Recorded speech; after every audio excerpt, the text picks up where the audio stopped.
ਹਰ ਕੋਈ ਮੈਨੂੰ ਕਹਿੰਦਾ ਹੁੰਦਾ ਸੀਗਾ ਵੀ ਮੈਂ ਇੱਥੇ ਲੱਗ ਗਿਆ, ਕੋਈ ਕੰਮ ਹੋਇਆ ਤੇ ਦੱਸੀ, ਮੈਂ ਉੱਥੇ ਲੱਗ ਗਿਆ, ਕੋਈ ਕੰਮ ਹੋਇਆ ਤੇ ਦੱਸੀ। ਉਹ ਮੈਂ ਸੋਚਦਾ ਹੁੰਦਾ ਸੀਗਾ ਵੀ ਮੈਂ ਕਦੋਂ ਕਿਸੇ ਨੂੰ ਕਹੂੰਗਾ। ਉਸ ਫੋਨ ਨੇ ਤੁਸੀਂ ਕਹਿ ਲਓ ਵੀ ਇੱਕ ਪਾਸਾ ਪਲਟਾ ਦਿੱਤਾ। ਮੇਰੇ ਜਿਹੜੇ ਉਸਤਾਦ ਜੀ ਸੀਗੇ ਉਹਨਾਂ ਦੀ ਡੈਥ ਹੋ ਗਈ। ਮੈਨੂੰ ਇਹ ਫੀਲ ਹੋਣ ਲੱਗਿਆ ਵੀ ਕੁਛ ਨਹੀਂ ਬਣਨਾ ਹੈਗਾ। ਮੈਨੂੰ ਇੱਕ ਦਿਨ ਰਾਤ ਸੁੱਤੇ ਪਏ ਨੂੰ ਮੈਨੂੰ ਇੱਕ ਫ਼ੋਨ ਆਇਆ।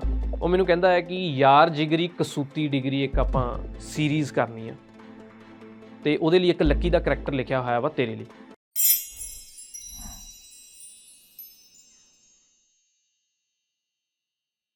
ਸਤਿ ਸ਼੍ਰੀ ਅਕਾਲ ਜੀ, ਮੈਂ ਕਰਨ ਸੰਧਾਵਾਲੀਆ, ਜਲੰਧਰ ਸ਼ਹਿਰ ਦਾ ਰਹਿਣ ਵਾਲਾ, ਜਿਹਦੇ ਸ਼ੌਂਕ ਤੇ ਜਿਹਦੀ ਮਿਹਨਤ ਦੀ ਜਰਨੀ ਮੈਂ ਅੱਜ ਤੁਹਾਡੇ ਨਾਲ ਸਾਂਝੀ ਕਰੂੰਗਾ।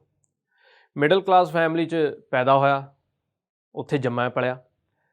ਸੋ ਸਕੂਲ ਦੇ ਟਾਈਮ ਮੇਰੇ ਮਨ 'ਚ ਇਹ ਆ ਗਿਆ ਕਿ ਮੈਂ ਐਕਟਿੰਗ ਕਰਨੀ ਆ। ਛੋਟੇ ਛੋਟੇ ਪਲੇ ਕੀਤੇ, ਨਾਲ ਗਾਉਂਦਾ ਰਿਹਾ, ਸਿੰਗਿੰਗ ਕਰਦਾ ਰਿਹਾ।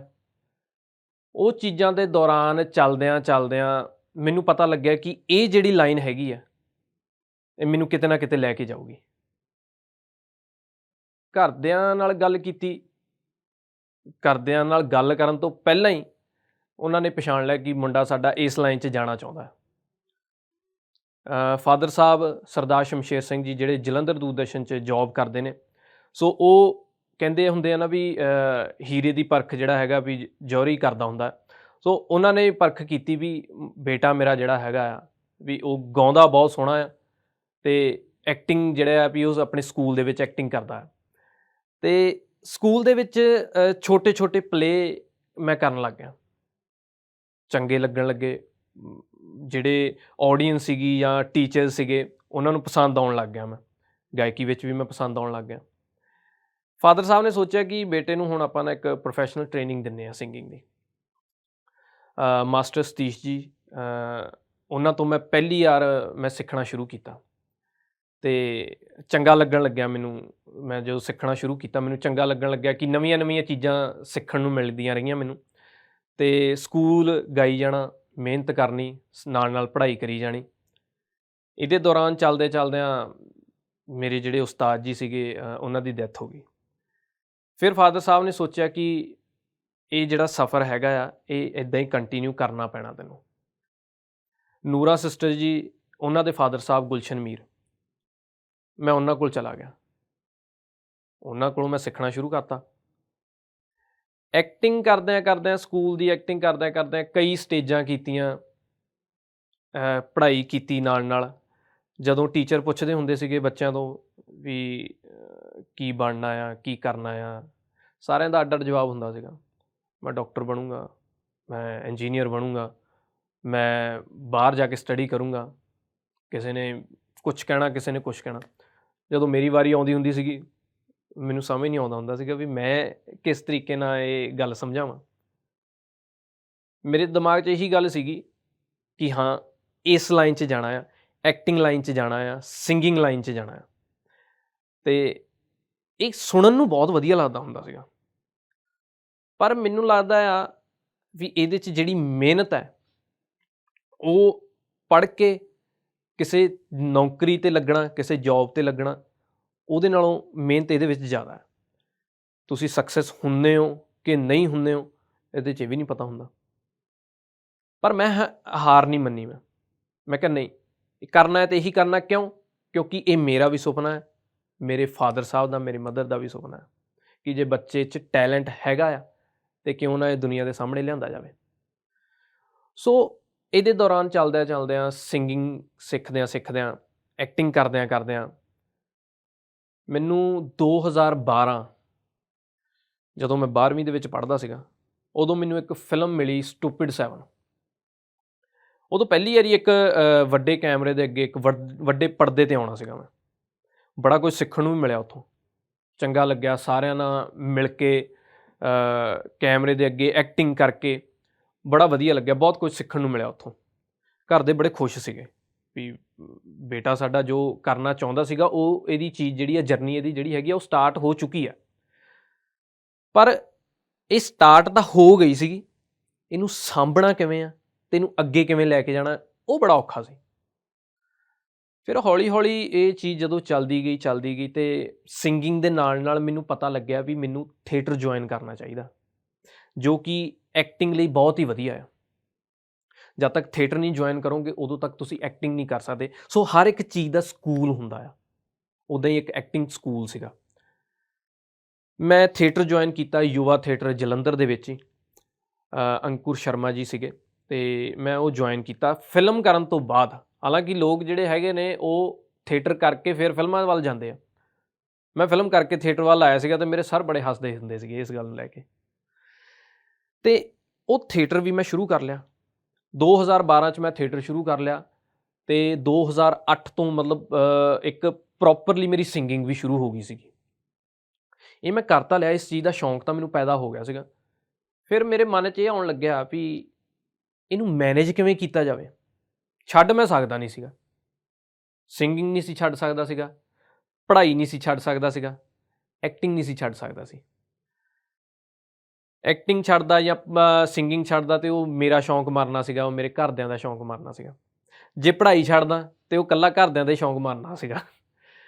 ਤੇ ਇਹਨੂੰ ਮੈਨੇਜ ਕਰਨਾ ਬੜਾ ਔਖਾ ਹੋ ਰਿਹਾ ਸੀ ਮੇਰੇ ਲਈ। ਸੋ ਮੈਂ ਘਰਦਿਆਂ ਨਾਲ ਗੱਲ ਕਰਨੀ, ਘਰ ਦੇ ਸਪੋਰਟਿਵ ਸੀਗੇ, ਮੋਮ ਨਾਲ ਗੱਲ ਕਰਨੀ। ਸੋ ਉਸ ਚੀਜ਼ ਨਾਲ ਗੱਲ ਕਰਦਿਆਂ ਉਹਦਾ ਹੱਲ ਇਹ ਨਿਕਲਿਆ ਸੀਗਾ ਵੀ ਛੱਡਣਾ ਨਹੀਂ ਗਾ, ਮਿਹਨਤ ਜਾਰੀ ਰੱਖਣੀ ਆ। ਸਵੇਰੇ ਤੜਕੇ ਤਿਆਰ ਹੋਣਾ, ਪਹਿਲਾਂ ਉੱਠ ਕੇ ਰਿਆਜ਼ ਕਰਨ ਜਾਣਾ, ਰਿਆਜ਼ ਕਰਕੇ ਸਕੂਲ ਜਾਣਾ, ਸਕੂਲ ਦੀ ਪੜ੍ਹਾਈ ਕਰਨੀ। ਫਿਰ ਉਸ ਤੋਂ ਬਾਅਦ ਥੀਏਟਰ ਜੁਆਇਨ ਕੀਤਾ ਸੀਗਾ ਜਿਹੜਾ, ਫਿਰ ਉਹ ਐਕਟਿੰਗ ਕਲਾਸ 'ਚ ਵੀ ਜਾਣਾ। ਸ਼ਾਮ ਤੋਂ ਲੈ ਕੇ 9-10 ਵੱਜ ਜਾਂਦੇ ਹੁੰਦੇ ਸੀਗੇ ਥੀਏਟਰ ਲਈ। ਉਹ ਕਰਦਿਆਂ ਕਾਲਜ ਜੁਆਇਨ ਕਰ ਲਿਆ ਜੀ।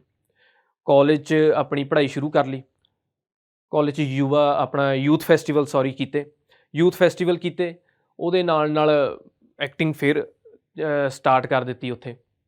ਸਿੰਗਿੰਗ ਵੀ ਨਾਲ ਚੱਲਦੀ ਰਹੀ। ਉਹ ਮਿਹਨਤ ਜਿਹੜੀ ਸੀਗੀ ਉਹ ਮੈਨੂੰ ਇੱਦਾਂ ਫੀਲ ਹੋਣ ਲੱਗ ਗਿਆ ਕਿ ਮੈਂ ਕਰੀ ਤਾਂ ਜਾ ਰਿਹਾ ਵਾਂ, ਕਿ ਇੱਕ ਮੁਕਾਮ 'ਤੇ ਕਦੋਂ ਪਹੁੰਚੂੰਗਾ ਮੈਂ। ਕਿਉਂਕਿ ਮੈਨੂੰ ਐਂ ਲੱਗ ਰਿਹਾ ਸੀਗਾ ਵੀ ਨਾ ਸਾਲ ਤਾਂ ਕਾਫੀ ਹੋ ਗਏ ਨੇ। 2008 ਤੋਂ ਜੇ ਸ਼ੁਰੂ ਕਰੀਏ ਵੀ ਟਾਈਮ ਬਹੁਤ ਹੋ ਗਿਆ, ਵੀ ਕਦੋਂ ਮਿਲੂਗਾ। ਸੋ ਮਦਰ ਮੈਨੂੰ ਸਮਝਾਉਂਦੇ ਹੁੰਦੇ ਸੀਗੇ ਵੀ ਸਬਰ ਕਰ, ਮਿਹਨਤ ਕਰੀ ਚੱਲ, ਫਲ ਤੈਨੂੰ ਆਪਣੇ ਆਪ ਮਿਲ ਜੂਗਾ। ਬੇਚੈਨੀ ਹੋ ਜਾਣੀ ਕਦੇ ਕਦਾਈ। ਮੇਰੇ ਨਾਲ ਦੇ ਜਿਹੜੇ ਸੀਗੇ ਉਹ ਡਿਗਰੀਆਂ ਕਰਕੇ ਜੌਬਾਂ 'ਤੇ ਵੀ ਲੱਗ ਗਏ ਸੀਗੇ, ਬਾਹਰ ਵੀ ਚਲੇ ਗਏ ਸੀਗੇ, ਕਿਸੇ ਦੀ ਸਰਕਾਰੀ ਨੌਕਰੀ ਲੱਗ ਗਈ ਸੀਗੀ। ਮੈਨੂੰ ਆਪਣੇ ਆਪ ਨੂੰ ਬੇਚੈਨੀ ਹੁੰਦੀ ਰਹਿਣੀ ਕਿ ਯਾਰ ਮੈਂ ਕੀ ਕਰੂੰਗਾ, ਮੇਰਾ ਬਣੂਗਾ ਕੀ। ਪਰ ਗੱਲ ਫਿਰ ਉਹੀ ਸੀਗੀ ਮਿਹਨਤ ਦੀ, ਮਿਹਨਤ ਕਰਦਾ ਰਿਹਾ। ਸੋ ਉਹ ਚੀਜ਼ ਮੈਂ ਕਰਦਾ ਗਿਆ। 2012 ਤੋਂ ਲੈ ਕੇ ਜਦੋਂ ਮੈਨੂੰ ਸਟੂਪਿਡ 7 ਮਿਲੀ, ਉਹਦੇ ਦੌਰਾਨ ਮੈਂ ਛੋਟੇ ਰੋਲ ਵੀ ਕੀਤੇ, ਛੋਟੀਆਂ ਫਿਲਮਾਂ ਵੀ ਮੈਂ ਕੀਤੀਆਂ ਅਤੇ ਛੋਟੇ ਰੋਲ ਕੀਤੇ, ਚੰਗੇ ਲੱਗੇ ਉਹ ਵੀ। ਪਰ ਫਿਰ ਵੀ ਕਿਤੇ ਨਾ ਇਹ ਹੋਈ ਜਾਂਦਾ ਸੀਗਾ ਵੀ ਮੈਨੂੰ ਖਿਆਲ ਤਾਂ ਆਉਂਦਾ ਸੀ ਮਨ 'ਚ ਵੀ ਬਣਨਾ ਕੁਛ ਨਹੀਂ ਗਾ। ਕਿਉਂਕਿ ਮੈਂ ਜਦੋਂ ਆਪਣੇ ਦੋਸਤਾਂ ਨੂੰ ਮਿਲਦਾ ਹੁੰਦਾ ਸੀਗਾ, ਹਰ ਕੋਈ ਮੈਨੂੰ ਕਹਿੰਦਾ ਹੁੰਦਾ ਸੀਗਾ ਵੀ ਮੈਂ ਇੱਥੇ ਲੱਗ ਗਿਆ, ਕੋਈ ਕੰਮ ਹੋਇਆ ਤਾਂ ਦੱਸੀ, ਮੈਂ ਉੱਥੇ ਲੱਗ ਗਿਆ, ਕੋਈ ਕੰਮ ਹੋਇਆ ਤਾਂ ਦੱਸੀ। ਉਹ ਮੈਂ ਸੋਚਦਾ ਹੁੰਦਾ ਸੀਗਾ ਵੀ ਮੈਂ ਕਦੋਂ ਕਿਸੇ ਨੂੰ ਕਹੂੰਗਾ ਵੀ ਕੋਈ ਕੰਮ ਹੋਇਆ ਤਾਂ ਦੱਸੀ, ਮੈਂ ਇੱਥੇ ਕਰਦਾ ਕੰਮ। ਪਰ ਨਹੀਂ, ਟੀਚਾ ਕੋਈ ਹੋਰ ਸੀਗਾ। ਫਿਰ ਬੇਚੈਨ ਹੁੰਦਿਆਂ ਫਿਰ ਇੱਕ ਦਿਨ ਰਾਤ ਨੂੰ ਮੈਨੂੰ ਇਹ ਫੀਲ ਹੋਣ ਲੱਗਿਆ ਵੀ ਕੁਛ ਨਹੀਂ ਬਣਨਾ ਹੈਗਾ। ਆਪਦਾ ਵੀਜ਼ਾ ਲਵਾ, ਪਾਸਪੋਰਟ ਬਣਵਾ, ਬਾਹਰ ਤੁਰ ਜਾ। ਇਹ ਤੇਰਾ ਸ਼ੌਂਕ ਸੀਗਾ, ਮਿਹਨਤ ਕਰ ਲਈ, ਸਟੇਜਾਂ ਦੇਖ ਲਈਆਂ, ਬਹੁਤ ਹੈ, ਸ਼ਾਇਦ ਤੇਰੀ ਕਿਸਮਤ 'ਚ ਨਾ ਹੋਵੇ। ਗੱਲ ਘੁੰਮ ਫਿਰ ਕੇ ਫਿਰ ਘਰਦਿਆਂ ਦੇ ਸਪੋਰਟ 'ਤੇ ਆ ਜਾਂਦੀ ਸੀਗੀ। ਘਰਦਿਆਂ ਨੇ ਮੈਨੂੰ ਇੰਨਾ ਕੁ ਸਪੋਰਟ ਕੀਤਾ, ਮੈਂ ਜੇ ਉਦੋਂ ਘਰ ਦੇ ਸਪੋਰਟ ਨਾ ਕਰਦੇ ਤਾਂ ਸ਼ਾਇਦ ਮੈਂ ਅੱਗੇ ਨਾ ਵੱਧ ਪਾਉਂਦਾ, ਜਾਂ ਜੇ ਮੇਰੇ ਅੰਦਰ ਜਜ਼ਬਾ ਨਾ ਹੁੰਦਾ। ਡੋਲਦਾ ਹਰ ਕੋਈ ਹੈ, ਹਰ ਕਿਸੇ ਦੇ ਪੈਰ ਡੋਲਦੇ ਆ, ਪਰ ਇੱਕ ਵੈਲ ਪਾਵਰ ਜਿਹੜੀ ਹੁੰਦੀ ਆ ਨਾ, ਉਹ ਤੁਹਾਨੂੰ ਡਿੱਗਣ ਨਹੀਂ ਦਿੰਦੀ। ਉਹ ਕਿਤੇ ਨਾ ਕਿਤੇ ਮੇਰੇ ਅੰਦਰ ਜਾਗਦੀ ਸੀਗੀ, ਜਿਉਂਦੀ ਸੀਗੀ ਉਹ। ਇੱਕ ਦਿਨ ਮੈਂ ਰਾਤ ਨੂੰ ਬੈਠੇ ਬਿਠਾਏ ਨੇ, ਕਿਉਂਕਿ ਮੈਂ ਕਿਤਾਬ ਪੜ੍ਹਨ ਦਾ ਵੀ ਮੈਨੂੰ ਸ਼ੌਂਕ ਸੀਗਾ, ਕਿਤਾਬਾਂ ਪੜ੍ਹਦਾ ਸੀ ਮੈਂ। ਇੱਕ ਦਿਨ ਇੱਦਾਂ ਹੀ ਬੈਠਿਆਂ ਮੈਂ ਕੀ ਕੀਤਾ ਵੀ ਮੈਂ ਲਿਖਣਾ ਸ਼ੁਰੂ ਕਰ ਦਿੱਤਾ। ਮੈਂ ਲਿਖਣ ਲੱਗ ਗਿਆ। ਲਿਖਦਿਆਂ ਮੈਨੂੰ ਇਹ ਪਤਾ ਲੱਗਿਆ ਵੀ ਜਿਹੜੀ ਕਿਤਾਬਾਂ ਮੈਂ ਪੜ੍ਹਦਾ ਸੀਗਾ ਜਾਂ ਜਿਹੜੀ ਮੈਂ ਮਿਹਨਤ ਕਰਦਾ ਸੀਗਾ, ਉਹ ਕਰਦਿਆਂ ਲਿਖਦਿਆਂ ਉਹ ਜਿਹੜੀਆਂ ਕੁਛ ਲਾਈਨਾਂ ਲਿਖੀਆਂ ਸੀਗੀਆਂ ਮੈਂ, ਉਹ ਹੌਲੀ ਗੀਤਾਂ 'ਚ ਤਬਦੀਲ ਹੋ ਗਈਆਂ। ਪਤਾ ਨਹੀਂ ਲੱਗਾ ਕਿਵੇਂ, ਇਹ ਨਹੀਂ ਸਮਝ ਆਇਆ। ਸੋ ਹੁਣ ਤੱਕ ਮੇਰੇ ਜ਼ਿੰਦਗੀ ਦੇ ਨਾਲ ਮੇਰੀ ਉਮਰ ਦੇ ਨਾਲ ਜਿਵੇਂ ਮੇਰੀ ਉਮਰ ਵੱਧਦੀ ਜਾ ਰਹੀ ਸੀਗੀ, ਉਵੇਂ ਨਾਲ ਜਿਹੜੇ ਮੇਰੇ ਸ਼ੌਂਕ ਸੀਗੇ ਉਹ ਮੈਚਿਓਰ ਹੁੰਦੇ ਜਾ ਰਹੇ ਸੀਗੇ। ਸਿੰਗਿੰਗ, ਐਕਟਿੰਗ ਅਤੇ ਰਾਈਟਿੰਗ, ਤਿੰਨੇ ਚੀਜ਼ਾਂ ਨਾਲ ਮੈਂ ਕੈਰੀ ਕਰਨੀਆਂ ਸ਼ੁਰੂ ਕਰ ਦਿੱਤੀਆਂ। ਉਸ ਦੌਰਾਨ ਮੈਨੂੰ ਇਹ ਪਤਾ ਲੱਗਿਆ ਵੀ ਇਹ ਤਿੰਨੇ ਚੀਜ਼ਾਂ ਨੂੰ ਕੈਰੀ ਕਰਨਾ ਔਖਾ ਤਾਂ ਹੈਗਾ, ਪਰ ਇਹ ਤੈਨੂੰ ਦੇ ਕੇ ਜ਼ਰੂਰ ਕੁਛ ਨਾ ਕੁਛ ਜਾਣਗੇ। ਟਾਈਮ ਬੀਤਦਾ ਗਿਆ, ਸਮਾਂ ਲੰਘ ਗਿਆ, ਦਹਾਕਾ ਲੰਘ ਗਿਆ, ਬਣਿਆ ਕੁਛ ਨਹੀਂ। ਪਰ ਮੈਨੂੰ ਇੱਕ ਦਿਨ ਰਾਤ ਸੁੱਤੇ ਪਏ ਨੂੰ ਮੈਨੂੰ ਇੱਕ ਫ਼ੋਨ ਆਇਆ ਪੁਖਰਾਜ ਭੱਲਾ ਦਾ, ਜਿਹਨੂੰ ਕਿ ਮੈਂ 2012 ਸਟੂਪਿਡ 7 ਦੇ ਵਿੱਚ ਮਿਲਿਆ ਸੀਗਾ। ਉਹ ਮੈਨੂੰ ਕਹਿੰਦਾ ਹੈ ਕਿ ਯਾਰ ਜਿਗਰੀ ਕਸੂਤੀ ਡਿਗਰੀ ਇੱਕ ਆਪਾਂ ਸੀਰੀਜ਼ ਕਰਨੀ ਆ, ਅਤੇ ਉਹਦੇ ਲਈ ਇੱਕ ਲੱਕੀ ਦਾ ਕਰੈਕਟਰ ਲਿਖਿਆ ਹੋਇਆ ਵਾ ਤੇਰੇ ਲਈ। ਉਦੋਂ ਮੈਨੂੰ ਪਤਾ ਨਹੀਂ ਸੀ ਹੁੰਦਾ, ਕਿਸੇ ਨੂੰ ਨਹੀਂ ਪਤਾ ਹੁੰਦਾ ਸੀਗਾ ਵੀ ਯਾਰ ਜਿਗਰੀ ਕਸੂਤੀ ਡਿਗਰੀ ਜਿਹੜਾ ਵੈੱਬ ਸੀਰੀਜ਼ ਆ ਉਹ ਕੀ ਚੀਜ਼ ਹੁੰਦੀ ਹੈ। TV ਸੀਰੀਅਲ ਤਾਂ ਆਪਾਂ ਦੇਖਦੇ ਹੁੰਦੇ ਸੀਗੇ, ਵੈੱਬ ਸੀਰੀਜ਼ ਦਾ ਨਹੀਂ ਸੀ ਪਤਾ, ਉਹ ਵੀ ਪੰਜਾਬ ਦੇ ਵਿੱਚ। ਸੋ ਅਸੀਂ ਉਹ ਚੀਜ਼ ਕੀਤੀ। ਉਸ ਚੀਜ਼ ਨੇ ਮੈਨੂੰ ਉਦੋਂ ਦੱਸਿਆ ਕਿ ਜਿਹੜੀ ਮੈਂ ਮਿਹਨਤ 2008 ਤੋਂ ਲੈ ਕੇ 18 ਤੱਕ ਕੀਤੀ ਹੈ, ਉਹਦਾ ਫਲ ਜਿਹੜਾ ਹੈਗਾ ਮੈਨੂੰ ਇੱਥੇ ਕਿਵੇਂ ਮਿਲਦਾ ਆ। ਐਕਟਿੰਗ ਜਿਹੜਾ ਮੈਂ ਥੀਏਟਰ ਕੀਤਾ ਸੀਗਾ, ਜਿਹੜੀ ਮੈਂ ਐਕਟਿੰਗ ਸਿੱਖੀ, ਉਹ ਜਦੋਂ ਲੱਕੀ ਦਾ ਰੋਲ ਮੈਂ ਕੀਤਾ, ਲੋਕਾਂ ਨੇ ਬੇਹੱਦ ਪਸੰਦ ਕੀਤਾ, ਖੂਬ ਪਸੰਦ ਕੀਤਾ। ਉਦੋਂ ਮੈਨੂੰ ਪਤਾ ਲੱਗਿਆ ਕਿ ਐਕਟਿੰਗ ਦੀ ਜਿਹੜੀ ਮਿਹਨਤ ਹੈ ਉਹ ਇੱਥੇ ਉਹਨੇ ਫਲ ਆਪਣਾ ਦਿੱਤਾ ਹੈ। ਸਿੰਗਿੰਗ ਜਿਹੜੀ ਮੈਂ ਨਾਲ ਕੈਰੀ ਕੀਤੀ, ਜਿਹੜੀ ਕਿ ਮੈਂ ਸਵੇਰੇ ਉੱਠ ਕੇ ਜਾਂਦਾ ਹੁੰਦਾ ਸੀਗਾ ਤੜਕੇ ਸਿੱਖਣ, ਰਿਆਜ਼ ਕਰਦਾ ਹੁੰਦਾ ਸੀਗਾ, ਸ਼ਾਮ ਨੂੰ ਰਿਆਜ਼ ਕਰਨਾ, ਫਿਰ ਵਾਪਸ ਜਾ ਕੇ ਆਪਣੇ ਉਸਤਾਦ ਜੀ ਹੁਣਾਂ ਨੂੰ ਸੁਣਾਉਣਾ ਮੈਂ ਕੀ ਸਿੱਖ ਕੇ ਆਇਆ। ਉਹ ਸਿੰਗਿੰਗ ਨੇ ਮੈਨੂੰ ਦਿੱਤਾ ਜੀ ਗੀਤ ਨਫਾ, ਜਿਹੜਾ ਕਿ ਬੇਹੱਦ ਖੂਬ ਪਸੰਦ ਕੀਤਾ ਲੋਕਾਂ ਨੇ। ਫਿਰ ਉਸ ਤੋਂ ਬਾਅਦ ਜਿਹੜੀ ਆਪਾਂ ਗੱਲ ਕੀਤੀ ਸੀਗੀ ਰਾਈਟਿੰਗ ਦੀ, ਲਿਖਣ ਦੀ, ਉਹ ਮਿਹਨਤ ਨੇ ਜਿਹੜਾ ਫਲ ਦਿੱਤਾ ਆ ਉਹ ਦਿੱਤਾ ਸੀਗਾ ਯਾਰ ਜਿਗਰੀ ਕਸੂਤੀ ਡਿਗਰੀ ਦੇ ਟਾਈਟਲ ਦੇ। ਸ਼ੈਰੀ ਮਾਨ ਬਾਈ ਨੂੰ, ਜਿਹਨੂੰ ਮੈਂ ਉਸ ਸਮੇਂ ਆਪਾਂ ਸਾਰੇ ਸੁਣਦੇ ਹੁੰਦੇ ਸੀਗੇ, ਉਹਨਾਂ ਨੇ ਜਦੋਂ ਉਹ ਗੀਤ ਗਾਇਆ ਮੇਰਾ ਲਿਖਿਆ ਹੋਇਆ, ਮੈਨੂੰ ਉਦੋਂ ਪਤਾ ਲੱਗਾ ਕਿ ਇਹ ਮੇਰੀ ਲਿਖਣ ਦੀ ਮਿਹਨਤ ਇੱਥੇ ਸਫਲ ਹੋਈ ਹੈ। ਅੱਜ ਉਹ ਗੀਤ ਮੈਨੂੰ ਅਹਿਸਾਸ ਦਿਵਾਉਂਦੇ ਆ, ਜਿਹੜੇ ਮੈਂ ਹੁਣ ਦੇ ਗੀਤ ਕੀਤੇ ਹੋਏ ਨੇ, ਉਹ ਜਦੋਂ ਮੈਂ ਉਹਨਾਂ ਨੂੰ ਦੇਖਦਾ ਹਾਂ, ਪਿਛਲੇ ਗੀਤ ਨੂੰ ਦੇਖਦਾ ਅਤੇ ਜਿਹੜੇ ਮੈਂ ਅੱਜ ਦੇ ਗੀਤਾਂ ਨੂੰ ਦੇਖਦਾ, ਉਹ ਦੇਖ ਕੇ ਪਤਾ ਲੱਗਦਾ ਹੈ ਮੈਨੂੰ ਖੁਦ ਨੂੰ, ਆਪਣੀ ਮਿਹਨਤ ਦਾ, ਆਪਣੇ ਚਿਹਰੇ ਦਾ, ਆਪਣੀ ਲੁੱਕ ਦਾ ਪਤਾ ਲੱਗਦਾ ਹੈ। ਮੈਂ ਇੰਨੀ ਕੁ ਗੱਲ ਤੁਹਾਨੂੰ ਕਹਿਣਾ ਚਾਹੂੰਗਾ, ਚੰਗਾ ਟੈਲੈਂਟ ਭਰਿਆ ਹੋਇਆ ਵਾ ਤੁਹਾਡੇ ਵਿੱਚ, ਬਸ ਇੱਕ ਸਪੋਰਟ, ਮਿਹਨਤ ਦੀ ਲੋੜ ਆ ਤੁਹਾਨੂੰ, ਅਤੇ ਆਪਣੇ ਆਪ 'ਚ ਵਿਸ਼ਵਾਸ। ਦੋਸਤੋ, ਇਹ ਜੋਸ਼ ਸਪੀਕਰ ਦੀ ਤਰ੍ਹਾਂ ਜਿਵੇਂ ਇਹਨਾਂ ਨੇ ਹਾਲਾਤਾਂ ਨੂੰ ਹਰਾਇਆ, ਸਾਡੇ ਵਰਗੇ ਹੀ ਦੋ ਲੋਕ, ਸੋਨੂ ਜੀ ਅਤੇ ਲక్ష్ਮੀ ਜੀ ਨੂੰ ਚੰਗੀ ਨੌਕਰੀ ਨਹੀਂ ਮਿਲੀ ਕਿਉਂਕਿ ਉਹਨਾਂ ਦੀ ਕਮਿਊਨੀਕੇਸ਼ਨ ਸਕਿੱਲ ਚੰਗੀ ਨਹੀਂ ਸੀ ਅਤੇ ਆਪਣੀ ਜ਼ਿੰਦਗੀ ਵਿੱਚ ਉਹ ਅੱਗੇ ਨਹੀਂ ਵੱਧ ਪਾ ਰਹੇ ਸੀ। ਲੇਕਿਨ ਜੋਸ਼ ਸਕਿੱਲਸ ਐਪ ਤੇ ਉਹਨਾਂ ਨੇ ਸੋਚ ਲਿੱਤਾ ਕਿ ਆਪਣੇ ਮਾੜੇ ਸਮੇਂ ਨੂੰ ਹਰਾਣਗੇ ਅਤੇ ਆਪਣੀ ਹਰ ਕਮਜ਼ੋਰੀ ਤੇ ਕੰਮ ਕਰਨਗੇ, ਅਤੇ ਇੱਥੇ ਉਹਨਾਂ ਨੇ ਆਪਣੀ ਸਪੋਕਨ ਇੰਗਲਿਸ਼ ਨੂੰ ਸੁਧਾਰਨ ਤੇ ਕੰਮ ਕੀਤਾ।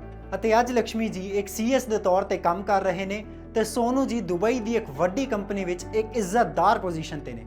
ਅਸੀਂ ਸਾਰੇ ਆਪਣੇ ਮਾੜੇ ਸਮੇਂ ਨੂੰ ਮਾਤ ਦੇ ਸਕਦੇ ਹਾਂ, ਬਸ ਜ਼ਰੂਰਤ ਹੈ ਜਜ਼ਬੇ ਦੀ। ਤੇ ਚਲੋ ਅੱਜ ਹੀ ਆਪਣੇ ਸੁਪਨਿਆਂ ਵੱਲ ਪਹਿਲਾ ਕਦਮ ਚੁੱਕਦੇ ਹਾਂ, ਭਾਰਤ ਦੇ number 1 spoken English learning app ਨਾਲ, ਜੋਸ਼ ਸਕਿੱਲਸ ਦੇ ਨਾਲ। ਜੋਸ਼ ਟਾਕਸ ਹੁਣ Spotify ਐਕਸਕਲੂਸਿਵ ਪੋਡਕਾਸਟ ਹੈ, ਜਿਹਦੇ ਨਾਲ ਜੋਸ਼ ਟਾਕਸ ਦੀਆਂ ਸਾਰੀਆਂ ਕਹਾਣੀਆਂ ਆਡੀਓ ਫਾਰਮੈਟ 'ਚ ਵੀ ਉਪਲਬਧ ਹੋਣਗੀਆਂ ਸਿਰਫ ਤੇ ਸਿਰਫ Spotify ਤੇ। ਤੇ ਹਾਂ, ਜੇ ਇਹ ਵੀਡੀਓ ਚੰਗੀ ਲੱਗੀ ਤਾਂ ਜੋਸ਼ ਟਾਕਸ ਪੋਡਕਾਸਟ ਨੂੰ ਤੁਸੀਂ Spotify ਤੇ ਫੋਲੋ ਕਰ ਸਕਦੇ ਹੋ ਐਂਡ ਸੁਣ ਸਕਦੇ ਹੋ ਇਹ ਜਿਹੀਆਂ ਹੋਰ ਬਹੁਤ ਸਾਰੀਆਂ ਇੰਸਪਾਇਰਿੰਗ ਕਹਾਣੀਆਂ ਸਿਰਫ Spotify ਤੇ। ਇਸ ਵੀਡੀਓ ਬਾਰੇ ਆਪਣੀ ਰਾਏ ਕਮੈਂਟ ਸੈਕਸ਼ਨ ਵਿੱਚ ਸਾਨੂੰ ਦੱਸੋ ਅਤੇ ਆਪਣੇ ਮਿੱਤਰਾਂ ਨਾਲ ਇਹ ਵੀਡੀਓ ਸ਼ੇਅਰ ਕਰਨਾ ਨਾ ਭੁੱਲਿਓ।